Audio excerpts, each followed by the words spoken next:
This channel does not promote any violent, harmful, or illegal activities. All content provided by this channel is meant for an educational purpose only.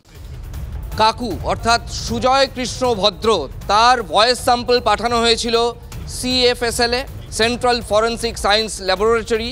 সেখানে 3 মাসের বেশি সময় অতিক্রান্ত।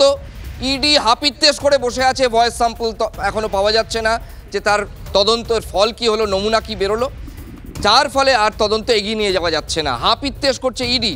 আমরা কথা বলবো সুজয় পালের কাছে, জেনে নেব তথ্য। সুজয়, পরিষ্কার একটা কথা তোমার কাছে জানতে চাইবো, ইডি কেন্দ্রীয় ইডি হচ্ছে মানে সেন্ট্রালের আন্ডারে, CFSL সেটাও রান বাই সেন্টার, সেখানে রাজ্যের কোনো হাত নেই। একটা সেন্ট্রাল অর্গানাইজেশনকে এই নমুনার যে ফল দিতে এত দেরি করছে কেন? দেখো, এক্ষেত্রে বলা হচ্ছে যে মূলত 1 থেকে 3 মাস সময় লাগে এই ধরনের কোনো রিপোর্ট সাবমিট করতে বা এই ধরনের কোনো রিপোর্ট জমা দিতে। কিন্তু এক্ষেত্রে যেহেতু তদন্তটা করা হচ্ছে প্রাথমিক নিয়োগ দুর্নীতি মামলা এবং এই সুজয় কৃষ্ণ ভদ্রের মতো একজন অভিযুক্তের, তাই সেক্ষেত্রে যতটা সম্ভব তাড়াতাড়ি এই রিপোর্ট পাওয়া যায় সেই চেষ্টাই করছে ইডি।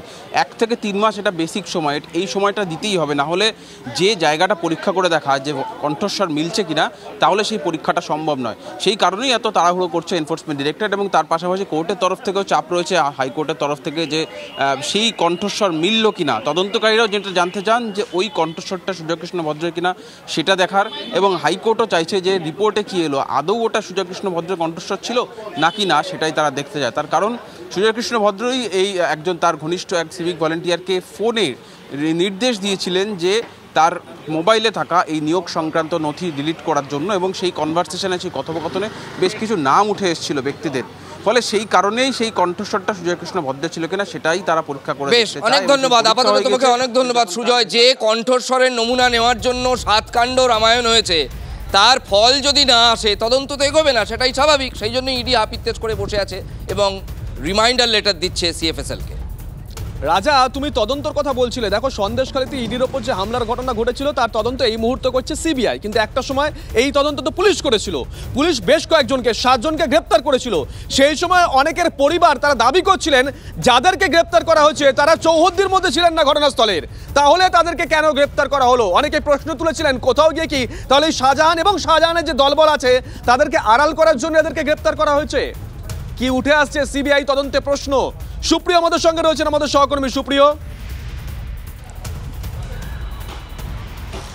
শুভজিৎ, একদমই তাই। তুমি যেমনটা বললে যে ইডির উপরে হামলার ঘটনার প্রথম যখন তদন্ত শুরু করেছিল জেলা পুলিশ, তারা কিন্তু 7 জনকে গ্রেপ্তার করে, এবং সেই 7 জনের মধ্যে এমন কয়েকজন রয়েছে যাদের গ্রেপ্তারি এবং তাদেরকে হেফাজতে রাখা নিয়ে কিন্তু ইতিমধ্যেই যে সংশয় রয়েছে সে বিষয়টা গত রবিবার আদালতের সামনে উল্লেখ করেছিলেন CBI তদন্তকারীরা। এবং তারপর আমরা যেটা দেখলাম যে সেই তেমন 7 জনের মধ্যে যারা হেফাজতে রয়েছে 2 জনকে সঙ্গে নিয়ে গতকাল দিনভর বিভিন্ন জায়গাতে গিয়ে রিকনস্ট্রাকশন অর্থাৎ পুনর্নির্মাণ করা হয়, এবং সেক্ষেত্রে যেটা CBI সূত্রে আমরা জানতে পারছি এদের পরিবার, তুমি যেমনটা বলে শুধু পরিবার অভিযোগ করেছিল এমনটা নয়, তদন্তকারীরাও ইতিমধ্যে যেটা জানতে পেরেছিলেন এতে কোথাও গিয়ে এদের গ্রেপ্তারি বা তাদেরকে যে হেফাজতে রাখা, কী তথ্যের ভিত্তিতে তাদের গ্রেপ্তার করা হলো এবং গ্রেপ্তার করার আগে কোথায় রাখা হয়েছিল, অর্থাৎ কোথাও গিয়ে এদেরকে অনেককেই গ্রেপ্তার করার ক্ষেত্রে বা ইল্লিগাল ডিটেনশনের একটা অভিযোগ উঠছে, এবং সেই জায়গা থেকেই কী তথ্য প্রমাণের ভিত্তিতে এদেরকে গ্রেপ্তার করা হলো, এই সমস্ত তথ্য প্রমাণ সংগ্রহ করার জন্যই কিন্তু CBI তদন্তকারীরা গতকাল এদের 2 জনকে সঙ্গে নিয়ে বিভিন্ন জায়গাতে যায়, সেখান থেকে তথ্য প্রমাণ সংগ্রহ করেন, এমনকি এদের বয়ান নেওয়া হয়েছে, এদের পরিবারের সদস্যদের বয়ান নেওয়া হয়েছে।